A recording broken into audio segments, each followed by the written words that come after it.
Olá, sejam bem-vindos à Casa dos Biné Anocim. Está começando o programa Israel Vive. E hoje teremos uma presença muito especial neste programa, onde estaremos tratando com você sobre os judeus provenientes do Marrocos que vieram para o Brasil.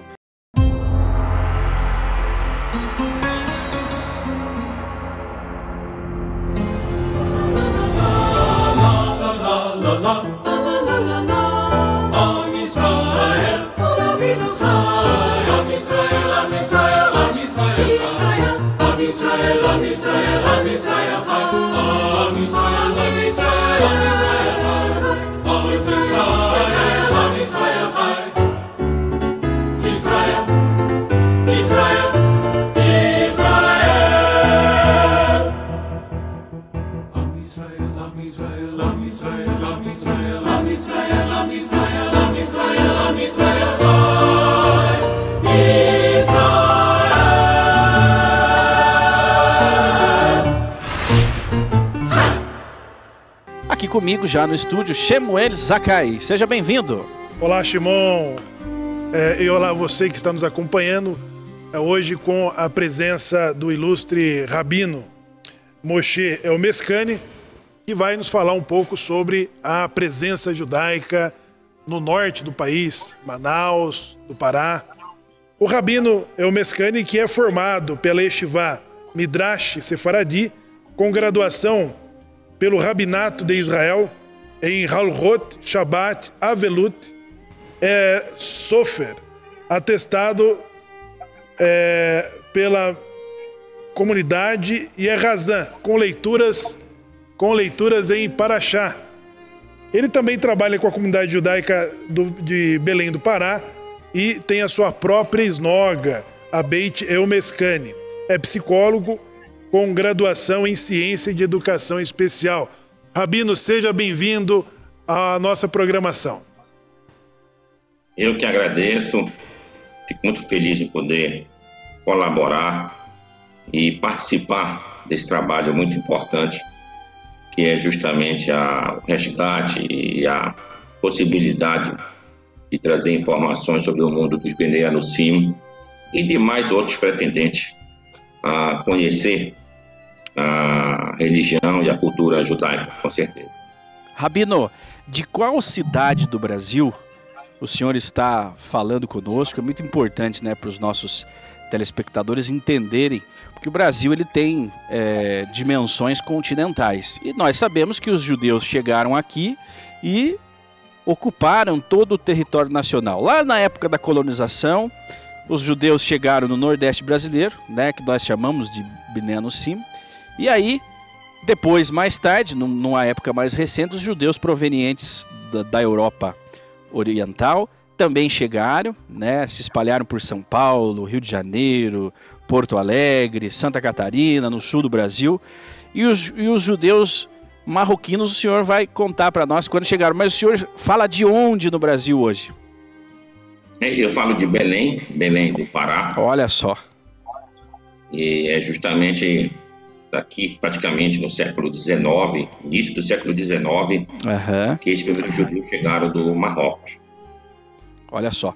E eles desembarcaram aí, porque nós vimos muitos povos de muitos países, inclusive histórias religiosas, né, de denominações religiosas aqui no Brasil, que chegaram pelo norte, né, por Belém, por Santarém, por Manaus, né? Em qual cidade aí do norte que esses judeus chegaram, Rabino? Pois é, os judeus chegaram aqui pelo norte, em Belém. Também já temos notícias que chegaram também no Maranhão, na cidade, a capital lá, São Luís. Chegaram no Piauí. E daqui de Belém eles foram adentrando pela Amazônia, chegaram até Manaus e foram até Iquitos, lá no Peru e outras cidades. Caramba! Essa Amazônia peruana. Bom, os que chegaram aqui, a notícia que a gente tem documental é de 1828. Existem esses diários de bordo de navegações. Então, 1828 faz parte do acervo histórico está lá a presença de judeus chegando em Belém. Estavam partindo de Belém de volta para a Europa. Ou seja, já estava aqui antes, com certeza, mas documentalmente nós temos, então, a presença desses judeus já mencionados aqui em Belém. Rabino, eu não sei se temos essa informação, mas quando eles chegaram no Marrocos, eles vieram de onde? O senhor tem essa informação? De onde eles vieram para o Marrocos e por que eles migraram para o Brasil? Pois é, os judeus que foram expulsos da Espanha e Portugal em 1492, 1496 em Portugal, alguns foram para o Marrocos, bastava descer ali. Outros foram para a Holanda, outros para a Turquia. Quando chegaram no Marrocos, já tinha, logicamente, os judeus que já moravam no Marrocos, de longas datas. E então teve aqueles que vieram de Espanha e Portugal falando português ou espanhol, se depararam com aquele judeu que era de outro vernáculo, falava outra língua. Então acabou se formando praticamente duas comunidades dentro do Marrocos. O judeu marroquino de origem hispano-portuguesa e o judeu marroquino que eu vou chamar de autóctone. Olha só, é uma história que está bem interligada com os Bnei Anussim, né? A comprovação de que realmente eles se espalharam não só para o Brasil, né? Foram para vários países, inclusive norte da África, ali no Mediterrâneo, né? Que é a Grécia, outros países, Itália, né? Inglaterra e por outros. Então, quando se fala de Bnei Anussim, justamente está tratando aí de um povo que se espalhou pelo mundo, né? A chegada, o início é marcado entre 1870, né? O início do século XIX e século XX, com o auge da exploração da borracha, da seringa, né? Entre outras atividades que estavam a todo vapor, como a prata espanhola, Isso. o açúcar, e outras né? especiarias da Amazônia. Acabou sendo aqui uma imigração espontânea. Vieram os primeiros judeus, tiveram sucesso na sua vida aqui e mandavam buscar seus parentes lá no então, de modo que todo o século XIX e até início do século XX tinha justamente esse movimento dos que chegavam e mandavam buscar os seus parentes. De vinda, viram que a terra era promissora e podemos aqui viver. E de contrapartida existia uma guerra hispânico-marroquina, não é isso, Rabino? Uma crise econômica em função dessa guerra, né? É verdade. A gente lê também em coisas históricas a importância, como esses judeus se identificavam perante a embaixada brasileira lá em Espanha e Portugal. Eles se consideravam como espanhóis, deles. Passavam às vezes como franceses, desde que a França também teve o seu domínio sobre o Marrocos francês. Então eles vinham como súditos espanhóis ou franceses. E tu vê pelo nome que eles eram judeus. Quando perguntados sobre a religião, eles logicamente diziam que eram israelitas. Não há dúvida. Ao chegar aqui no Brasil no século XIX, época do Império, tinha tolerância religiosa, mas não se podia abrir templo publicamente. Então as sinagogas funcionavam em casas fechadas, isso até 1889, quando o Brasil virou uma república. Então em todo o Império havia de ser uma operação muito discreta, né? Exatamente, era discreta. Tinha tolerância religiosa, tu poderias viver como israelita aqui no Império, mas tu não poderia exercer a tua religião de uma maneira pública. Sim, era a lei do Império. Bom, o imperador, o segundo imperador do Brasil, Dom Pedro II, era um hebraísta, gostava muito do hebraico, ele falava hebraico. Inclusive, quando os judeus visitavam no Rio de Janeiro, no Paço Imperial, e era judeu, ele falava em hebraico, ele ficava muitas vezes perplexo, de que muitos judeus não falavam hebraico. Ele disse, como tu não fala hebraico? E assim era. Então, a visão do nosso imperador, o Dom Pedro II, que fez uma viagem até Israel, 1860, comprou um Sefer Torá, que faz parte aí do acervo do Museu Imperial. Então, de modo que tinha uma boa aceitação de súditos israelitas durante o Império. E assim aqui em Belém, de modo que o primeiro cemitério israelita com data aqui em Belém, no centro da cidade, 1842. Ou seja, ninguém começa uma comunidade pelo cemitério. Em geral, as pessoas chegam, são jovens, tentando ganhar a vida, e então, só depois de algumas décadas, que vai se ver o problema de enterrar seus mortos. Aqui teve aquela guerra da cabanagem, na época que o Dom Pedro II era pequeno. Houve várias guerras no Brasil, né? Guerra das Farroupilhas, Guerra dos Farrapos, e aqui teve a cabanagem. Tem um relato de um vice-cônsul inglês que diz que 2 judeus morreram na cabanagem, já que a cabanagem também era um movimento popular baseado no clero, assim se diz, e era um pouco xenófobo, contra pessoas de fora. Até porque a província do Pará foi a última província a aderir à independência do Brasil. E quando o Brasil ficou independente em 1922, a província do Pará foi em 1923, um ano depois que ela foi aderir à independência. E aí teve episódios. Bom, isso é uma história local. Então, dessa maneira, os judeus também sofreram dentro desse aspecto. Isso demonstra que estão bem engajados dentro da história aqui local. Mas muitos não ficaram aqui em Belém. Seguiram viagem pela Amazônia. Meu avô, por exemplo, foi morar num lugar chamado Flechal, interior de uma cidade do interior, que é Óbidos, que já é uma cidade do interior. Eu tive o prazer de ir lá em 2016, é um vilarejo que não tem nem rua lá, praticamente não tem nada lá. De como que meu pai nasceu nessa cidade aqui, na década de 30. É impressionante ver isso. Então, os lugares mais recônditos, os lugares mais longínquos que tu pode pensar da Amazônia, tinha presença de judeus provenientes principalmente do norte da África. Esses judeus, muitos deles falavam espanhol, que tinham vindo de Espanha, hispano-português, para te ver, depois de 500 anos, já continuava falando espanhol.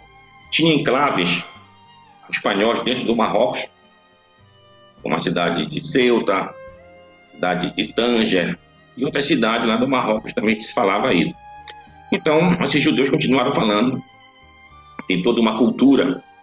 Por exemplo, a gente chama de esnoga para a sinagoga. Esnoga é um termo utilizado em Espanha e Portugal, que depois foi também para Amsterdã.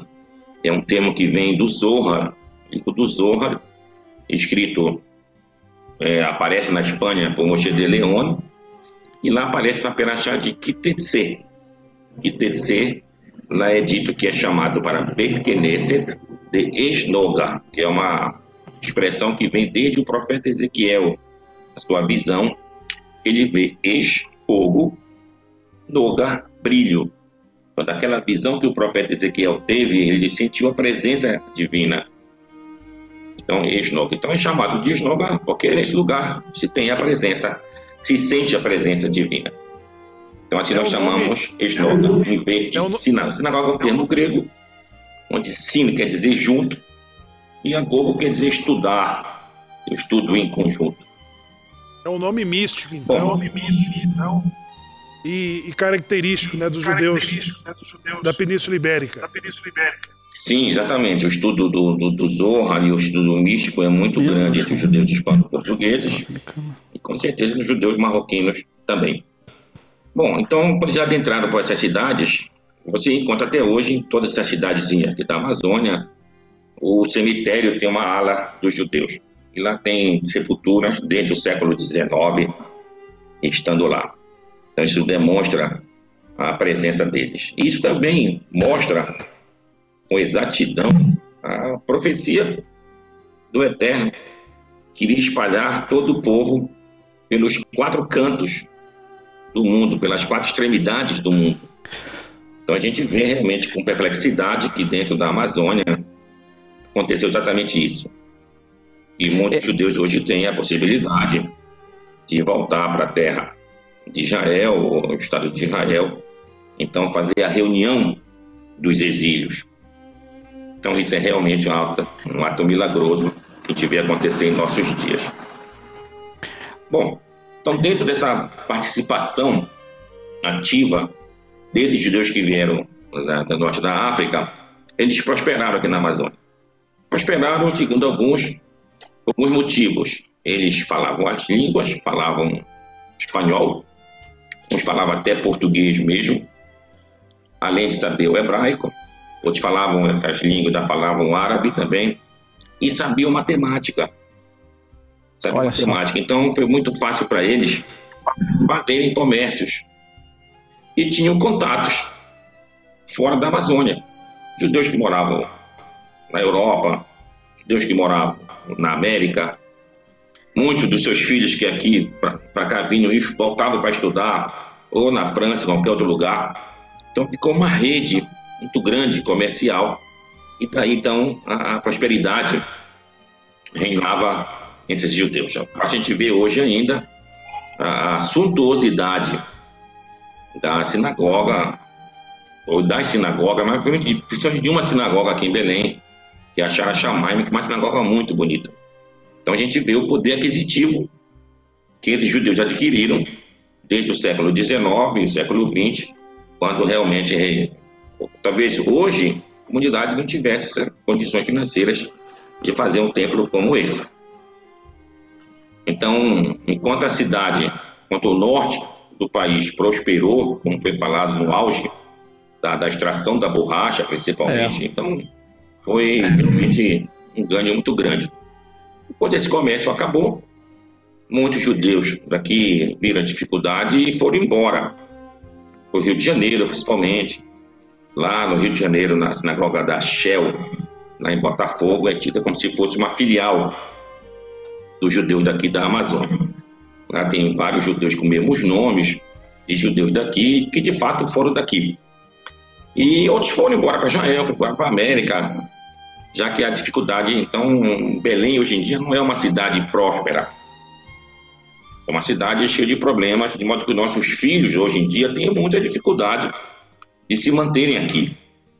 Então há um êxodo muito grande hoje em relação principalmente com as novas gerações das comunidades aqui em Belém. No auge dessa comunidade e no Amazonas, né, aí nessa região norte, nós sabemos quantos judeus viviam aí nessa região? Temos mais ou menos uma estimativa? Nesse auge, que seria o início do século XX, quando foi de fato constituída essas comunidades daqui oficialmente e tudo mais, a gente pode falar, eu acho que no mínimo uns 20 mil a 30 mil judeus. Bastante, né? Realmente muitos judeus. Muito mesmo. Eles, como eu te falei, prosperando com prosperidade. Tanto aqui em Belém, em várias cidades, no decurso do rio Amazonas, principalmente em Manaus, e também na Amazônia peruana. Então, os judeus tinham bastante dinheiro. Vou te dar um exemplo pessoal da minha família. A minha família veio do Marrocos, mas a parte da minha mãe veio do Egito. O meu bisavô, que era judeu de origem egípcia, estava no Marrocos. E estou falando também lá no final do século XIX, início do XX. Então ele veio para a Amazônia, o meu bisavô. Aí depois ele voltou e trouxe o que seria o meu avô. O meu avô fez muita riqueza aqui, vendendo produtos daqui, castanha do Pará e outros produtos daqui, juta e assim por diante. Que no encontro do meu pai com esse meu avô materno, o papai me contava que ele chegou e disse, mostrou para o papai: Jaime, olha aqui, aí ele diz, pode varrer tanto de dinheiro aqui que o dinheiro não acaba. Tive a ideia que se tinha. Então a minha mãe, em 54, ela fez uma viagem daqui da Amazônia, lá de Óbidos, da cidade, lá do interior, foi para o Rio de Janeiro. Rio de Janeiro, eles pegaram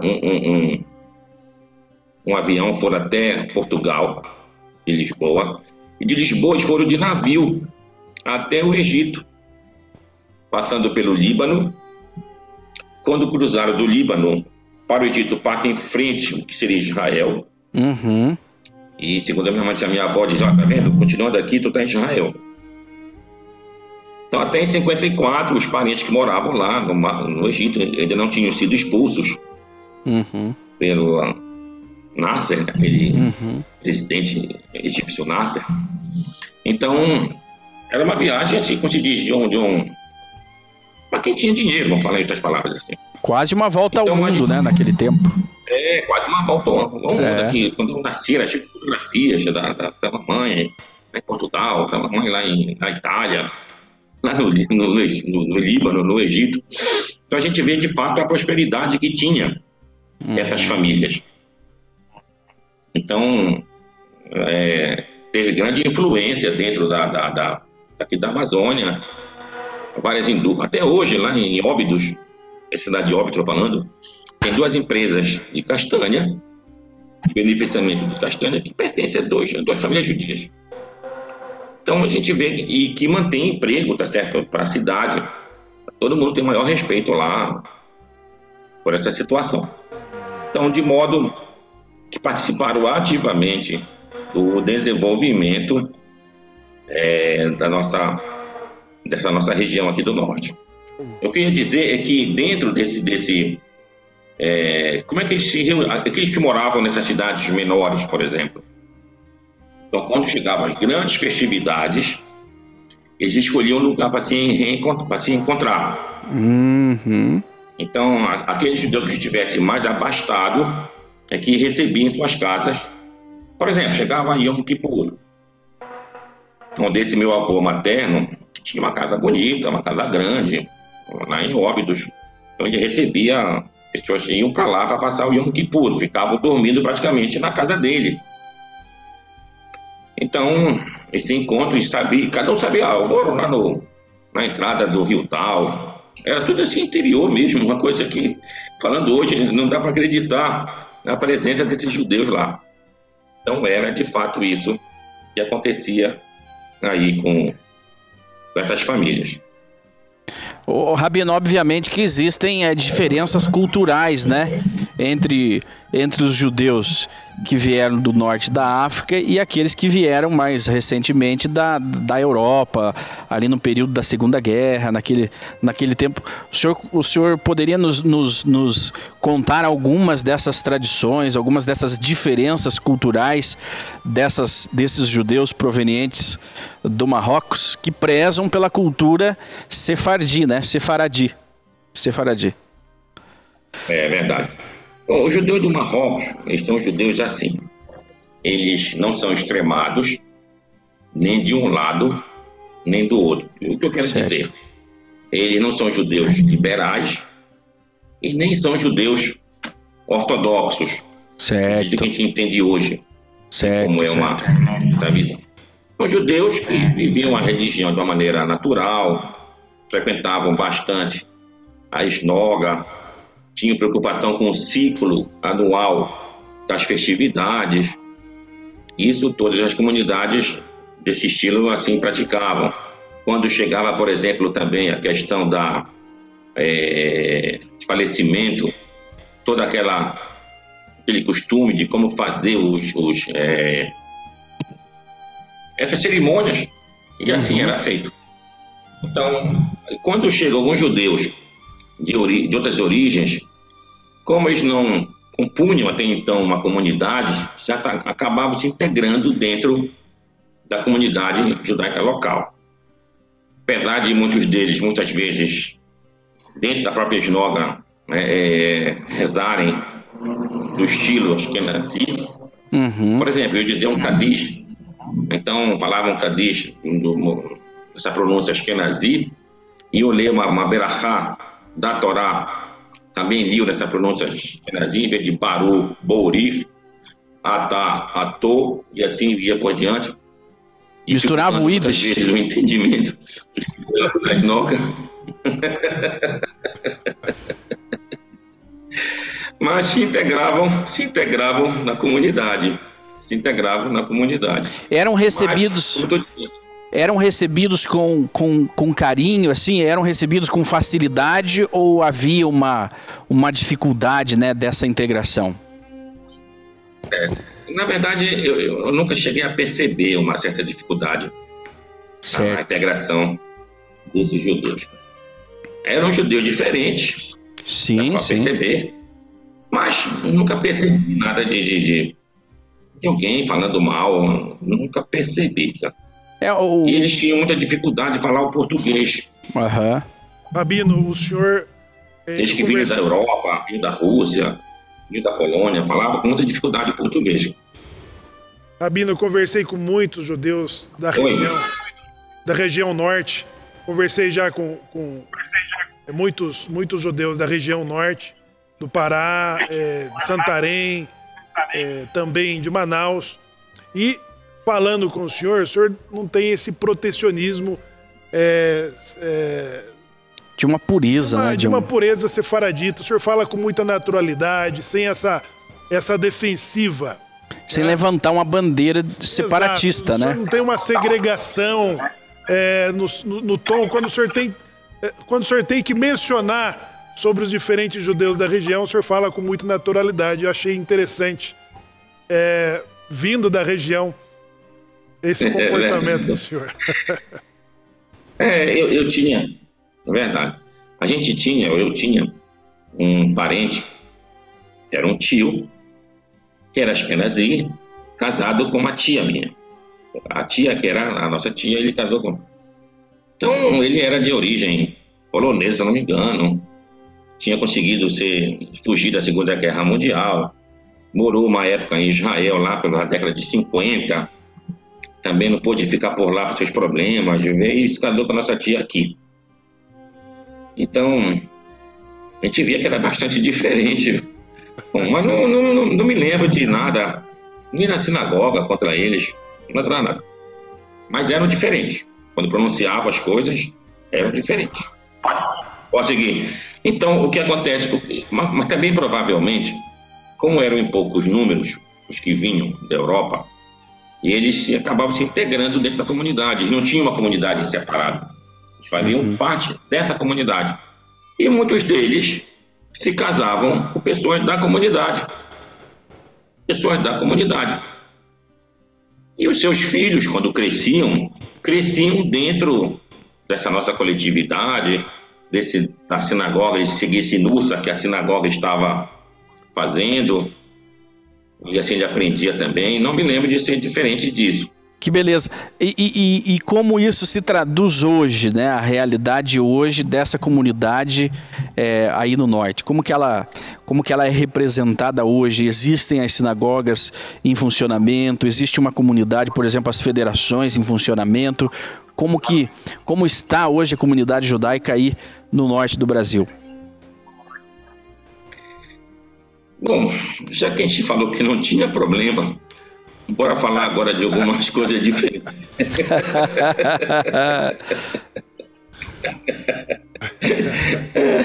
Eu me lembro que na última Copa do Mundo, né? Eu acho que a Conib fez uma homenagem à comunidade judaica e houve uma disposição, uma reação dos judeus marroquinos, né, do norte, sobre uma ausência no comentário da Conib, então uma certa indisposição. Pois é. Mas então o que acontece agora com a nossa comunidade? Não só na nossa comunidade, como em todo o judaísmo, principalmente fora de Israel, a gente tem, a meu ver, um problema grave. A meu ver, problema grave. Existe um movimento que eu vou chamar de cunho messiânico muito forte, que é o movimento do Chabad.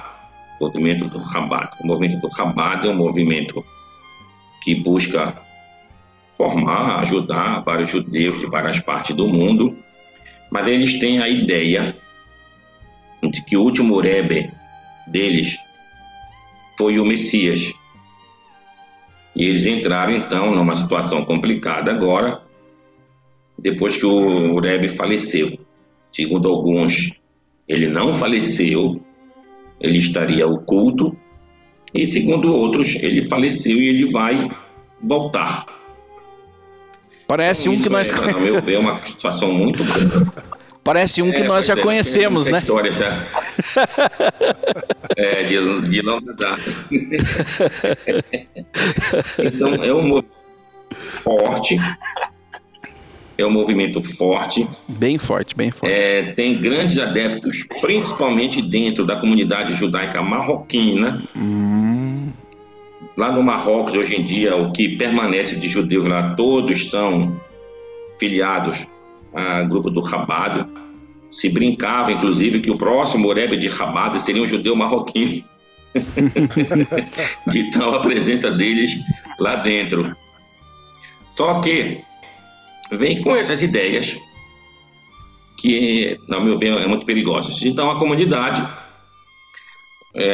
judeus daqui de Belém mesmo, sefaradim, judeus marroquinos, acabaram muitos deles aprendendo em Yeshivot Chabad e viraram Chabad. E quando voltaram para cá, começaram a difundir um judaísmo modelo Chabad. Rabino, mas é a mesma coisa. Não, não é a mesma coisa. De fato é diferente. O que mais incomoda não é a questão de halachot, isso é o de menos. O que mais incomoda é essa questão dessa visão. Então, alguém fica doente, por exemplo, aí eles levam uma fotografia do Rebbe, bota lá, o Rebbe vai te curar. Então, isso é muito complicado para nós judeus. E a comunidade atualmente, ela acabou ficando, nós temos 4 sinagogas. Tem a minha sinagoga, a Beit Meshkani, que é a única que ainda mantém, de fato, um caráter judaico de origem marroquina, sefaradi de verdade. As outras 3 sinagogas são todas com rabinos de Chabad. Certo. Alguns daqui de Belém e outros de fora. Então, de modo que aquelas situações halachot pequenas que é costumeiro, aquilo acabou. A existência o dialeto falado pelos judeus do Marrocos que vieram para cá está em desaparecimento rápido, e pelo que parece essas gerações futuras agora vai ficar nada sobre nada, e a gente vê que é uma diferença grande. Aquilo que aconteceu lá no Marrocos está acontecendo aqui em Belém também tem em Manaus. Agora, a gente vê isso com certa preocupação. Agora, de qualquer maneira, a gente sabe que ciclos históricos acontecem. Esses movimentos messiânicos, com esse fervor messiânico, eles têm um crescimento muito grande. Isso é verdadeiro. Mas depois também eles arrefecem. Então, vamos continuar nosso trabalho. Como eu falo para os nossos lá, não fica muito preocupado com o que estão fazendo, estão deixando de fazer, isso não vem muito caso agora. Temos que trabalhar com o que a gente tem, fazer o serviço ao Eterno, que é a parte mais importante. Como fala o Shema Israel,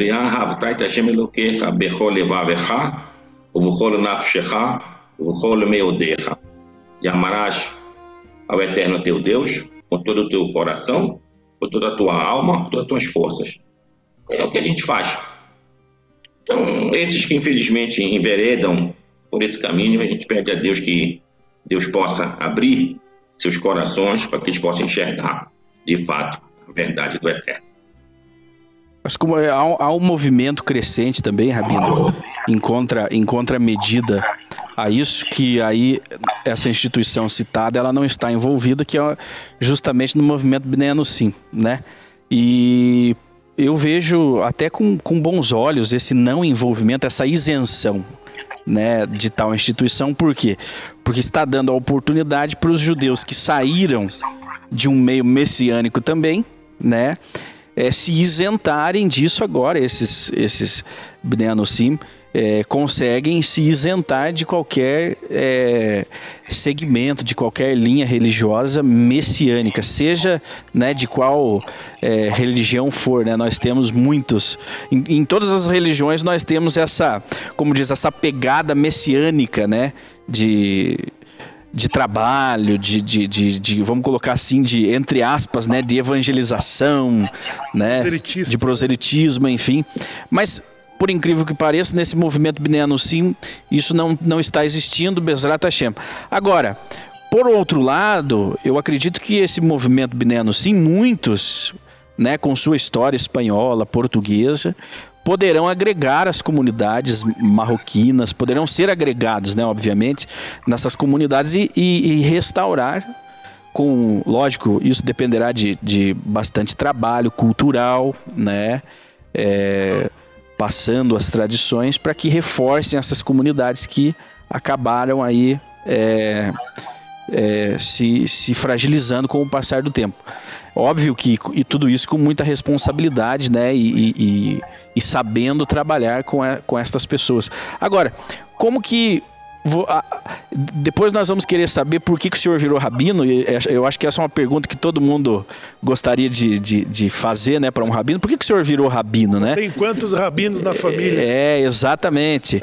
Mas como que vocês receberam aí as notícias desses judeus emergentes, que nós podemos chamar assim, né? Judeus emergentes. E principalmente nessa região, né? Exatamente. É conhecedor. Que existem muitos, esses, né? Marroquinos, essa presença maciça, né? No início do século XIX, a miscigenação com índios, né?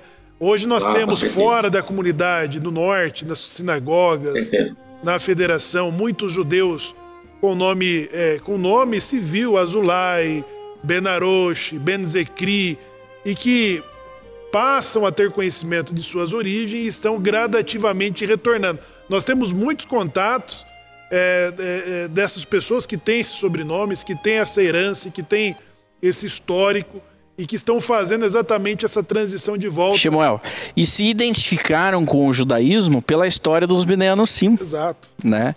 Mas descobriram que a sua origem era marroquina, né? Era espanhola, marroquina. E essas pessoas e agora, o que faremos, né? Aonde está a nossa casa, né? Para onde voltaremos? Então, como que vocês veem, né, esse movimento?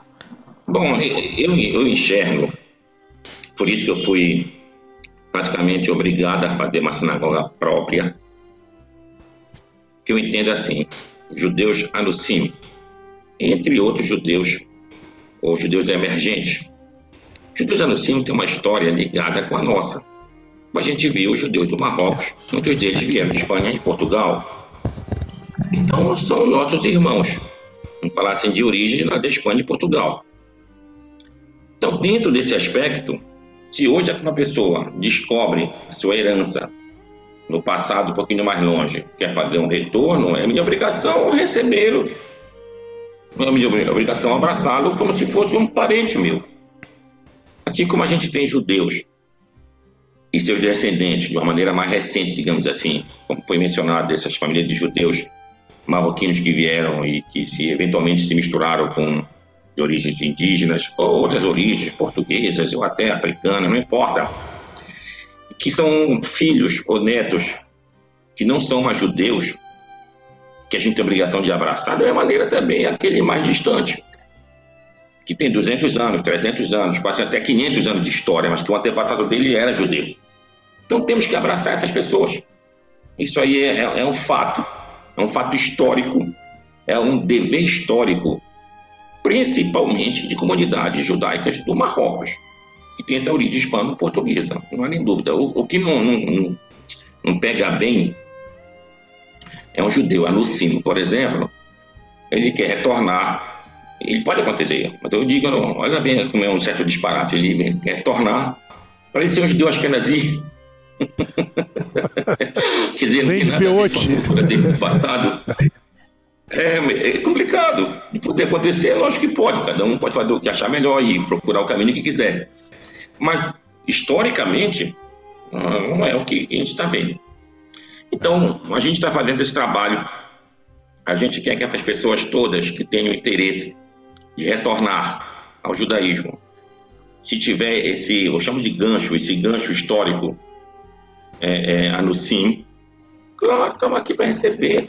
Quem somos nós, cara, vai botar uma dificuldade em cima de alguém para servir o Eterno, cara? Temos que ter a porta aberta.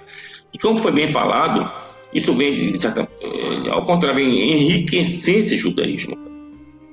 O que aconteceu, por exemplo, que a gente vê na história lá da Holanda, principalmente, daqueles judeus que voltavam da Espanha e Portugal perseguidos, fugindo. O renascimento daquele judaísmo lá foi uma coisa lindíssima. Outros judeus de origem portuguesa que estavam também, Espanha portuguesa lá em Israel, rabinos com nomes como Ezequiel da Silva, escreveu o livro Peri Hadash. Outro Abraham Pereira. A gente esteve, eu e a família aqui, a gente viajou para Israel numa rua lá chamada Abraham Pereira, que era um grande cabalista. A gente vê que são pessoas que dignificam o judaísmo. Então nós temos a obrigação de trazê-los, não ficarmos preocupados com essa história, a tua descendência é tal, isso não convém, isso não é o judaísmo não é isso. Então a comunidade judaica regular, ela tem essas suas dificuldades. Eu não vou entrar no mérito se está certo ou errado, tá bom. Mas o nosso trabalho é diferente. Vai de uma sinagoga que espera receber todos que possam. Quer servir o Eterno? É a primeira base, quer. Então, entra aqui. Como é que eu vou servir? Tu vai estar aprendendo. Assim. Esse é o nosso objetivo. Então, é chamada Beit Meshkani. Eu faço uma brincadeira que ela vai dos Sadikim, lá em cima, até o último nível lá embaixo, passando de Bnei Adam até para Behemoth. Tudo faz parte do serviço ao Eterno. Que beleza. Parabéns, Rabino. A gente não tem limitação. Parabéns, né, pela iniciativa. É uma nobreza, né? É uma superação de um bloqueio de classes. Exatamente. Que as comunidades, muito embora elas tenham uma certa simpatia pela história, pela causa, mas quando ela vai estabelecer um contato próximo, o bloqueio social acaba impedindo, né? Quando não, os preconceitos religiosos. E ter uma sinagoga que dá a oportunidade a esses retornantes, né? Essas pessoas que buscam suas origens, estão atrás da sua identidade, é nobre no norte, né? No Pará, ter essa iniciativa aí. Embora vivemos um contrassenso, né? Comunitário, isso a nível nacional, porque a comunidade judaica, vamos chamar igual o Rabino disse, né? Tradicional, a convencional, ela tem diminuído. A cada ano os judeus estão envelhecendo, né? A cada ano os judeus estão indo morar fora, estão indo embora. Então é um pouco de contrassenso não se atentar a essa história, né? A esse movimento que surgiu no Brasil.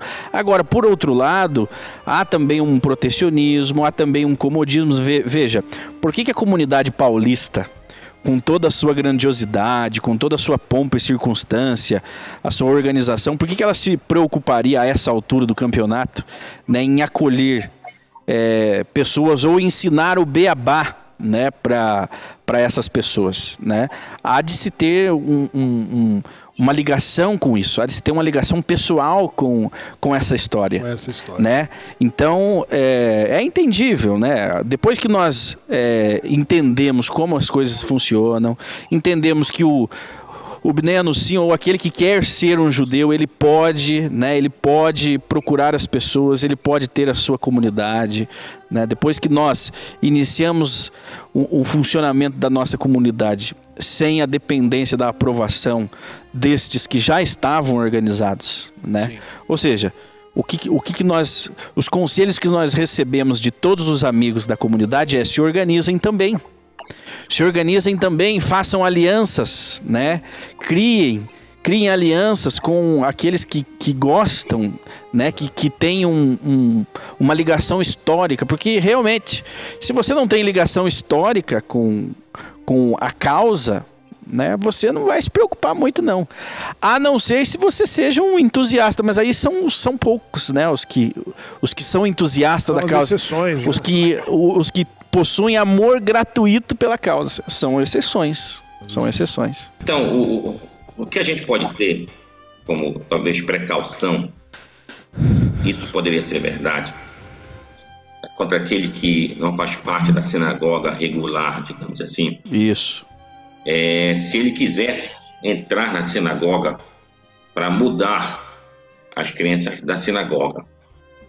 Verdade. Está correto, toma cuidado, vai ver o que essa pessoa quer fazer aqui dentro, não deixa ela entrar, isso faz sentido. Tá, mas generalizar para todos? A partir de um evento isolado daqui e dali, tu quer generalizar? Então, já está na hora das comunidades não enxergarem esse outro como inimigo total, cara.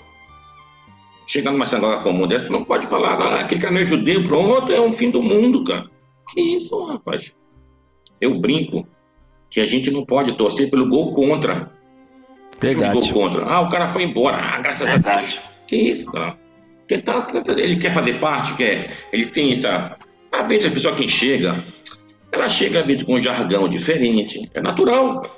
Ela não foi judia assim na prática da vida dela. Ela está descobrindo isso agora. Então temos que ter a paciência. Ela quer estudar, ela quer aprender, então pronto, já é o suficiente. Deixa ela passar um tempo, na minha opinião, qual seria o ideal. Essas sinagogas regulares, todas elas, São Paulo, Rio de Janeiro, em todas as cidades, em Belém, aqui, fica aberto. Todo aquele que quer entrar, faz uma pequena verificação, só a princípio de questão de segurança, mas por ato criminoso, que não é o caso, mas deixa entrar, cara. Vai lá participando. Olha, é dia tal, é Shavuot, é Pessa, ela está aprendendo, tá? Deixa ela, cara. Aí depois diz, olha, o caminho, você quer se converter? Eu quero me converter. O caminho é esse. Deixa ele tomar a atitude, cara. Não, você vai fechar a porta antes. Tu não pode entrar aqui, tu não faz parte daqui. Que isso, cara? Quem te ganha com isso? Depois, a gente como judeu quer reclamar de antissemitismo. Uma boa parte da culpa é nossa, cara. Um contrassenso, né? Uma boa parte da culpa é nossa. Contrassenso. Então a gente tem que fazer. Então compete a nós, que temos uma mentalidade mais aberta, a fazer esse contraponto, a mostrar de fato o que é o judaísmo autêntico. É aquele que vê qualquer pessoa, qualquer criatura de Deus com a real possibilidade de fazer o serviço ao Eterno. Basta ela querer. A gente não sai procurando, não sai divulgando, mas se ela me procura, é a minha obrigação, então, de levar até ela o que ela quer alcançar com isso. E deixando no nível dela. Olha, Rabino, eu quero ajudar até aqui. Tá bom.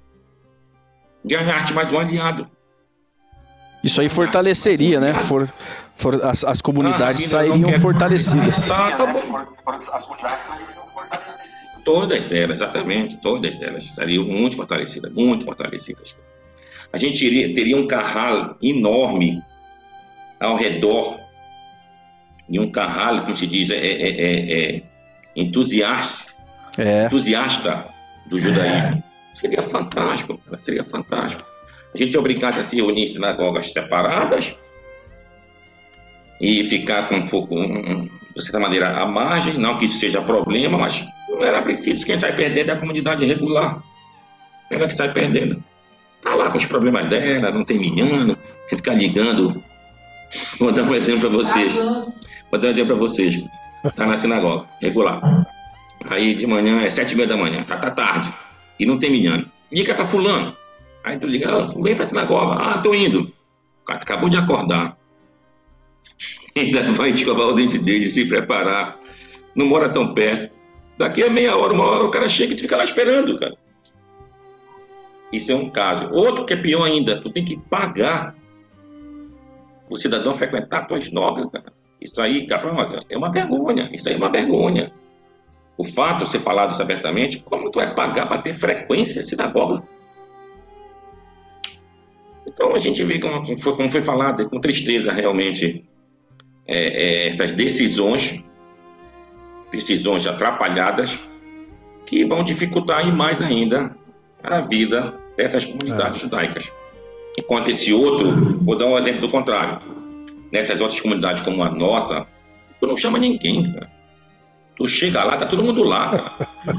Passou uns dias, isso aqui, tá todo mundo lá, isso aqui. Então tu vê a diferença do que é a devoção para servir aquilo ali. Enquanto aqui tem uma força para dentro, lá não, é uma força para fora, é uma força centrífuga. Não me chama que eu tô ocupado. Então é que te pede que Deus possa realmente iluminar esses corações e perceberem que o caminho mais correto é esse da integração. Fazer parte do povo de Israel e está te apoiando, cara, porque está perdendo um apoio desse. Pois é, eu tenho, na nossa sinagoga, a gente funciona de Shabbat a Shabbat, nas festividades e também na Rosh Chodashim, também no começo de mês. Então nós temos Kabbalat Shabbat na sexta-feira à noite, temos Shacharit de manhã com a Seudá e depois já a Minchá, e depois no sábado à noite o Arbita Havdalah e uma aula, que eu dou uma aula sem ser mais só de livre Torá, como acontece na Kabbalat Shabbat, aula mesmo. Também dou uma aula online toda quinta-feira. Estamos agora fazendo um estudo sobre o livro do profeta Yeshayahu, profeta Isaías. Já estamos no capítulo 30. Quem quiser depois participar, basta entrar em contato comigo. A gente dá a plataforma para participar. Também dou aulas de hebraico presencial ou então também online.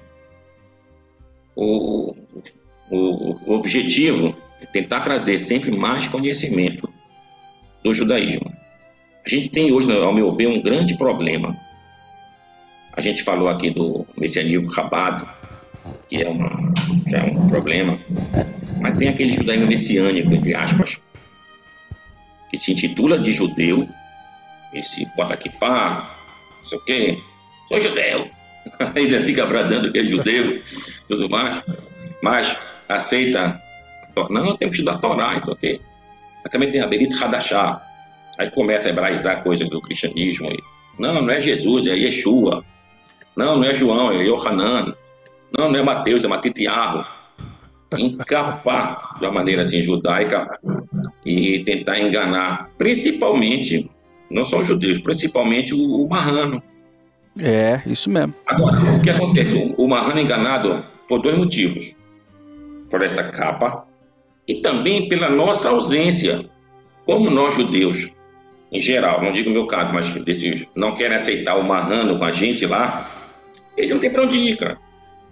Então ele acaba se afiliando nessas comunidades também emergentes de judaísmo messiânico, cara.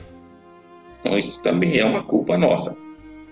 Então a gente tem que fazer um trabalho muito grande, logicamente de divulgação, que eu chamo de um judaísmo autêntico, para que todos possam de fato servir ao Eterno sem intermediário, sem Rebbe Cristo, sem Jesus Cristo, sem Yeshua, sem nada dessas coisas, cara. É judaísmo pelo que ele de fato é. Então esse é o nosso objetivo, cara. Sem misturas, né, Rabi? Sem misturas, né, Rabi? Exatamente, Shmuel.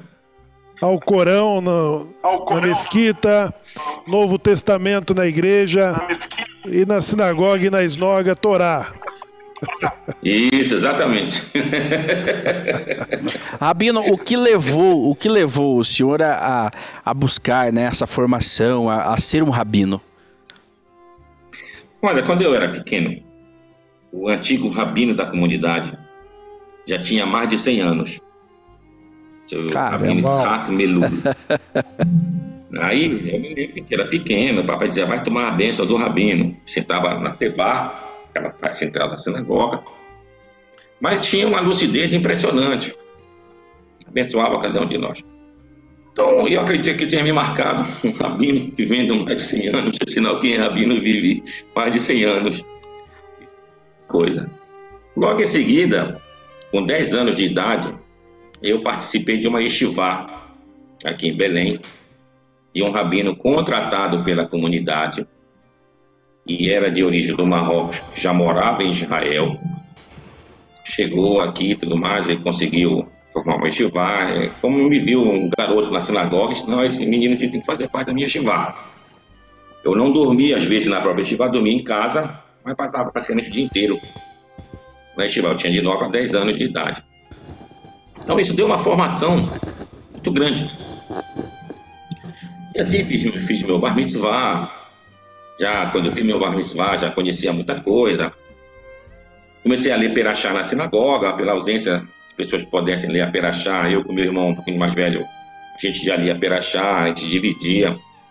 Depois, com a dificuldade para ele começar a ler, eu comecei a ler sozinho, de modo que com 18 anos eu fui contratado para trabalhar na sinagoga de Manaus, para ser o Hazan e leitor de Perashá em Manaus. Isso foi em 82. Fiquei lá em Manaus até 86. Quando acabou o serviço lá, aí eu fui para Israel. Aí eu fui para Israel, fiquei primeiro no kibbutz Dati, depois eu me transferi para uma yeshivá. Eu tive basicamente 3 yeshivot. No Mahon Meir, que é aquela de Kiserugá, são judeus sionistas. Depois eu tive uma yeshivá Ashkenazi, chamada Esh HaTorá, de judeus lituanos americanizados. Eu tive no Midrash Sefaradi, então onde eu fiz o rabinato, fiz prova para rabino e tudo mais. Aí eu voltei em 91 para trabalhar já aqui em Belém, na comunidade, com então o rabino Abraham Hamu, também era um judeu de Cametá, uma cidade aqui no norte, onde morava a família dele, o pai dele, e ele, tem a idade dele, foi estudar na França e no Marrocos de francês. E só depois, na década de 60, que ele voltou para trabalhar aqui em Belém, e depois na década de 80 também. Então eu trabalhei junto com ele até o seu falecimento, depois me tornei um rabino da comunidade. Fiquei até 2019, quando então eu abri a minha própria sinagoga. Já estamos aqui há 2 anos nesse trabalho. A intenção é difundir e levar o judaísmo autêntico para toda pessoa que quiser. Que beleza. E eu acho tem que a formação também de psicólogo. a formação acadêmica. Psicólogo, formação acadêmica. Passei 6 anos na Universidade da Amazônia, na UNAMA, aí com formação em psicologia clínica, de atendimento, e também de educação especial. Pessoas com certos problemas, é a nossa atividade. Sidur Ner Shabbat, Ner Tamida, que é dia de semana, Ner Rosh Hashanah, Ner Yom Kippur, Ner Pesach, Ner Selichot. Ficou faltando, por enquanto, o Ner Sukkot, junto com Shemini Atzeret. E também a ideia de fazer um chamado Ner Atzmaut, Yom Atzmaut. Aí, livros com uma tradução de Halachot, que é o Targum Shemesh, que é de um sábio do Marrocos chamado Ibn Shalom Messas, rabino-chefe de Jerusalém, até seu falecimento em 2003. Tem agora um livro também sobre o profeta Elias, profeta Eliarro. Eu compilei todo o livro do profeta Eliarro num livro menor. E a gente sabe a da dificuldade que as pessoas têm de ler o Tanar, ou seja, de ler a Bíblia, em outras palavras. Geralmente ninguém lê a Bíblia. Pega uma passagem aqui, uma passagem ali, mas é difícil. Então, esses profetas que não têm livros próprios e que estão espalhados suas histórias dentro de outros livros, é difícil alguém ter uma leitura completa deles. Então, eu fiz um trabalho minucioso de colocar, de compactar isso só num livro. Comecei com o profeta Eliarro, tá, em hebraico e em português. E o meu projeto agora vai para o profeta Elisha, Eliseu, e depois quero fazer também um trabalho sobre o profeta Daniel, que na verdade o livro dele não é um profeta histórico, é um livro sapiencial, que dentro do Tanar, o Daniel consta entre os livros sapienciais, os Shirachirim, Provérbios, Eclesiastes, Kohelet, aí tem o livro Daniel também lá. Então tem fazer um estudo bastante aprofundado sobre o profeta Daniel também. Muito bom termos essa informação e a criação desse material que vai auxiliar muitas pessoas aí nessa aproximação judaica e principalmente aqueles que gostam, né, de estudar, de conhecer a fundo, não só culturalmente, mas religiosamente, né, gostam de se preparar, né. É um vasto currículo que o Rabino tem, acompanhado de uma experiência e um carisma sem igual. É Razan, cantor e uma voz, né, Shimon, firme, né? Uma voz firme, uma voz de comunicador também, Rabino. Rabino, nós queríamos agradecê-lo pela atenção. Vou entrar no emprego de imprensa. Nós queríamos agradecê-lo pela atenção, pelo carinho com que nos cedeu essa entrevista. Com certeza teremos outras, né, interações entre nós. Há o projeto de tê-lo aqui, né, no mês de março, né, em um evento aqui no nosso Centro Judaico Bnei Anussi em Curitiba, e com certeza será uma grande festa tê-lo aqui para conversarmos aí pessoalmente e para as pessoas conhecê-lo também. Um rabino que lutou pelo seu rabinato, né, que estudou, que se aprofundou e que ama, né, estas pessoas que querem retornar às suas raízes. Que preserva, né, a cultura, a tradição marroquina, e que luta, abrindo essa frente, né, para manter a memória dessa presença tão maciça e tão importante pelo norte do nosso país, e que tem que ser preservada e não pode ser levada, né, para uma outra linha, né? Não podemos perder isso de vista. Acho que a manutenção cultural é muito importante, né? De região para região. Nós temos aqui no Paraná já uma mistura muito grande com a cultura ashkenazi, né? Entre a cultura ashkenazi e a cultura sefardim. É muito importante, dentro de um conhecimento cultural comunitário, buscar manter as tradições, porque eu acredito que as tradições são as cercas que protegem a existência comunitária, né? A existência daquela comunidade a longo prazo, né? A longo prazo. Rabino, muito obrigado. Muito obrigado. Suas considerações. Eu quero agradecer a oportunidade. Espero que o vosso trabalho de elevar sempre o desejo ao serviço do Eterno. Então, a todos os Bnei Anussim, aqueles que tiveram, no decorrer desses séculos da vida, em suas famílias, perseguidas por algum tipo de judaização, agora é chegado o momento desse retorno, e pessoas como vocês, e eu também faço parte desse mesmo movimento, estamos aqui para ajudar. Então, espero que sempre o Eterno possa abençoar o vosso trabalho, as vossas atividades, e digamos todos, amém. Amém. Baruch Hashem pela sua vida e disposição, né, em trabalhar por essa causa. É uma causa muito nobre, é uma causa muito especial, é uma causa muito importante para os nossos judeus que possuem uma história judaica, né, uma raiz judaica. Sim. E ver alguém engajado, disposto, né, ou seja, dando a cara para bater, né, colocando ali a mão lançando a mão no arado para trabalhar junto. Isso é recompensador. Esperamos recebê-lo aqui em breve e tê-lo, né, dentro dessa plataforma de conscientização. Nós chamamos esse processo de conscientização, né? Por quê? Porque foi oculto, né? Isso não está nas academias, as universidades, as escolas não divulgam essa informação de que muitos brasileiros, milhares deles, podem possuir raízes judaicas ou possuem raízes judaicas. Nessa história, ela foi ocultada. Nós sabemos o porquê, pela força, né, pela força institucional de uma organização muito poderosa, e para eles não era interessante divulgar isso, não é interessante divulgar o que o Holocausto Ibérico causou, né, numa determinada época. Mas nós estamos aqui, a história foi descoberta, isso nos foi revelado, né? As coisas ocultas pertencem pertencem a Deus e as reveladas pertencem a nós. Isso foi revelado, né? E não porque a grande massa estava procurando, não.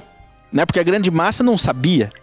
Então, algumas pessoas muito especiais, alguns sábios, alguns pesquisadores, professores, entusiastas, levantaram essa bandeira e hoje o despertar das almas judaicas é gigantesco, né? Gigantesco. Então, precisamos, Rabino, precisamos de pessoas como o senhor.